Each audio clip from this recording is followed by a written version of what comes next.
હવે વિદ્યાર્થી મિત્રો આપણે જોઈએ, તમે સામાન્ય અનુભવ હશે કે જ્યારે આપણે કોઈ પદાર્થને ખસેડવો હોય તો ત્યારે એને ધક્કો મારવો પડે છે, સ્પ્રિંગને આપણે ખેંચવી હોય તો એના ઉપર બળ લગાડવું પડે છે.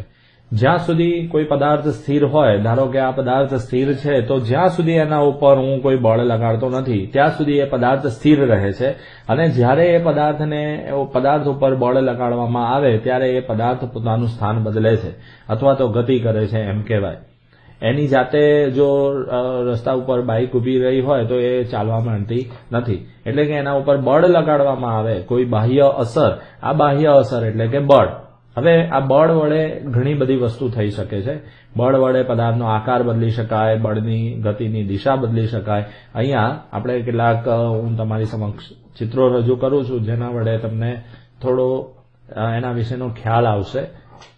અહીંયા તમે જોઈ શકો છો કે આ એક બાળક વિદ્યાર્થી જે છે એ આ ટ્રોલીને ધક્કો મારી રહ્યો છે, અને એ ધક્કો મારવાને કારણે એ ટ્રોલીનું પોતાનું સ્થાન બદલી શકાય છે. તો અહીંયા આપણે એમ કહી શકીએ કે બળ વડે બળ લગાડીને ટ્રોલીનું સ્થાન બદલી શકાય છે. એટલે કે અહીંયા બળ લગાડવામાં આવે છે, બળ આ દિશામાં લગાડવામાં આવે છે અને પદાર્થની ગતિ આ દિશામાં થાય છે. આ ગતિની દિશા થશે, જ્યારે આ જે છે એ બળની દિશા થશે. તો આ પ્રમાણે બળ લગાડવાથી પદાર્થની ગતિની દિશા બદલી શકાય છે. પદાર્થનો આકાર પણ તમે જોયું હશે કે જો રબરનો દડો હોય એને હાથ વડે દબાવવામાં આવે તો એનો આકાર બદલાઈ જાય છે, અથવા ફુગ્ગો હોય તો એનો આકાર બદલાઈ જાય છે.